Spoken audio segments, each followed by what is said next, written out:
Alright, we're going to try something new today. I am going to show you my little scissors here, and I have scraps of fabric that I found at the thrift store, and I thought I would try to make some of these tiny little yo-yos, and these will be in the junk journal kits, but also the junk journals I'll make for myself. I bought all the fabric at a local secondhand store. They were brand new, it's just they cut them into shapes. And then these little octagons, I bought these at Temu last year, but all of the little squares of fabric are from the secondhand store up the street from me. And you can see I already made several tiny little yo-yos here.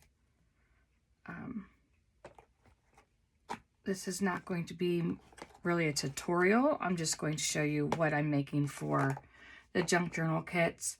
And then the threads that I like to use, I bought these off of Temu, and it's actually really sturdy.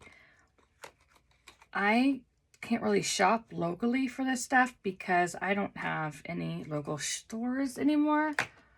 Once Joann Fabrics closed, that kind of left my area with nothing. And the closest shop to me would be either an hour north or an hour south, so it was just more frugal to buy this from Temu. I don't know the exact link to what it is, but this is the barcode from them. If I can find the link, I'll put it in the description, but if you're watching this video and there's no description, there's no link down there in the description, that means I could not find it. So I'm going to use the little squares, and I think these are like 2" by 2". I'm not real sure because I didn't cut it. And then because it's going in a junk journal, I'm not going to match the thread. So hopefully you can still see on camera. This is actually orange, so I don't know if it looks like it's brown for you, but it's definitely orange.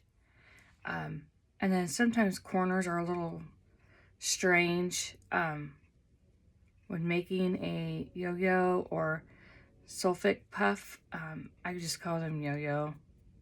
It's like the very first thing my grandma taught me to sew. And it's come in handy all these years. I don't knot the end. You could if you wanted to. I leave a long, maybe 2" tail hang out the end of it. And then I don't measure my stitch length in between each stitch. Again, it's just going in my junk journals for different tags and other elements. So we're not looking for perfection with this project. I know many of you came to this channel because of the memory bears, but I think I've taught pretty much everything I can possibly teach. That's why I made the keepsakebusinessacademy.com, because it talks about the sewing side, or the business side of sewing, and then I've shown different sewing techniques on how to make memory bears, you know, a little bit better. But if you have a specific question about a memory bear, feel free to reach out to me. If you're a student, then you have direct email access to me. But anyways, I'm just making these little gathers here. And I'm not sure how many of these I'll do on camera.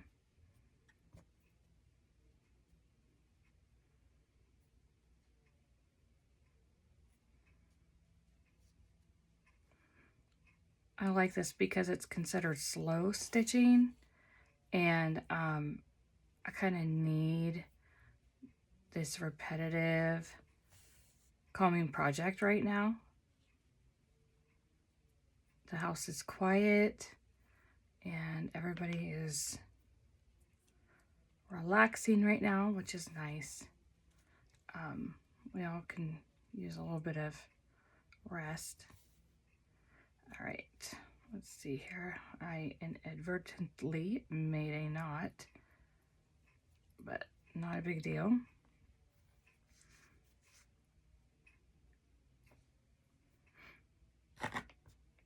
And find the shorter stitch here, tug on that a little bit. Now, if the fabric was actually cut into a circle, this would be smoother, but it's not a circle, and I just don't want to take the time to make a circle out of it. Here, let me see. I'm still tangled here.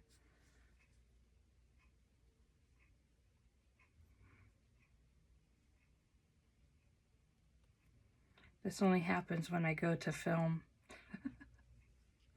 Oh well, it's good to see how to get a tangle out if you end up with one. I just have to figure out where this is coming from. Well, looky there. Let me take this needle off.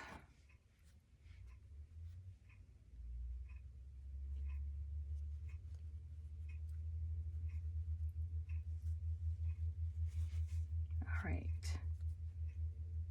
Here we go. I'm going to lay this just a little bit flatter and then pull it. And then the nice thing with these, let me trim this off. It's just getting in my way. Is you can just make these as flat as you like. And these you can see I kind of like them flat. This thread I can trim off later. I'm not sure if you can see that in here.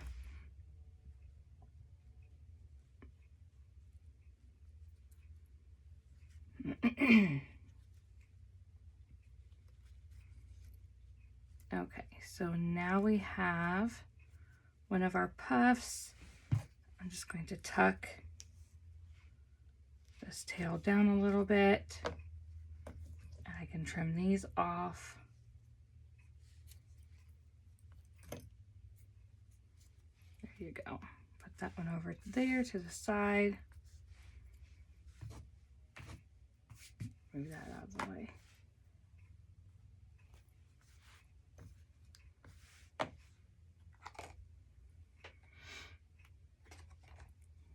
Here, I haven't used too much yellow yet.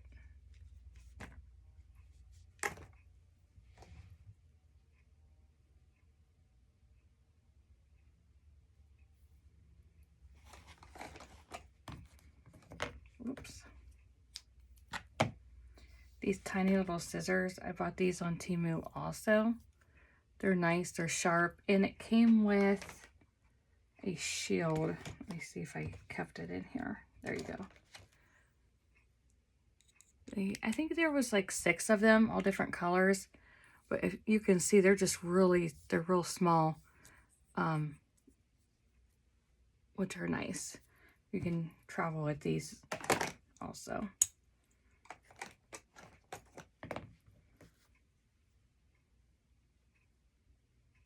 If you wanted to, and you had like little squares, you can fold it into 4s. Whoops. And then just, maybe if I can hold my scissors, just trim. And now it's more like an oval. It doesn't take much effort to round off the corners. You just have to care enough to do that. But really, it doesn't really change much when it comes to making these little yo-yos. There.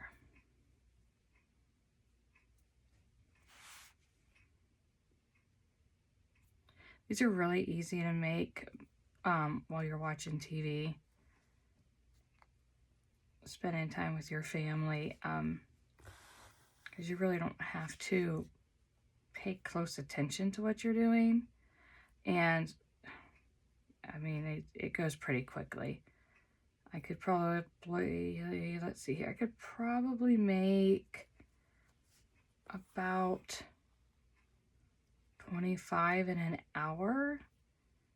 I never really stopped to count, but you know, it doesn't really take all that long once you get the hang of it. And then of course, if you want larger puffs, then you would use a larger piece of fabric.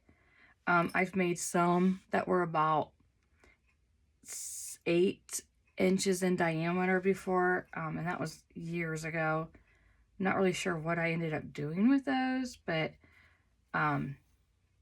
you can join those on, put them on a quilt or a pillowcase, really pretty much anything. You can go to Pinterest to look up ideas for those. I made, and I don't know where it's at, it might be in storage, but I made some of these. They were 4 inches round. Yeah, not that big. Maybe more like 3 inches round, and connected them all and made a rope, and then I would sew antique buttons in the middle of it to make it look like a flower. And I made a chain of those. I just have to figure out what I did with that chain. Like I said, I might still have that in a storage bin, because I had made that several years ago.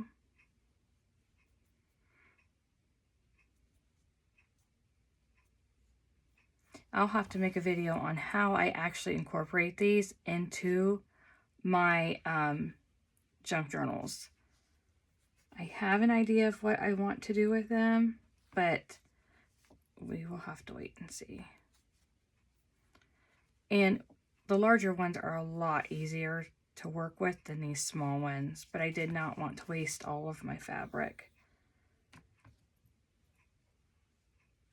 And if you have any quilting friends and they have scraps, you should ask them if they want to gift you or even sell their scrap fabric or fabric scraps to you, because those make really unique elements for your junk journaling projects. Now, I know some of you will come after me and say, that's a lot of waste, and I get it, but I also have the beginning of carpal tunnel, so I can't make these strings much smaller than that when I'm working with it, because I start to lose the feeling, all my feeling in my fingers from all the work that I do. Okay, there you go. This is today's very short video, and I hope you make some of these. If you do, let me know in the comments if you make these, and if so, how will you use them in your art projects? All right, guys, have a great day.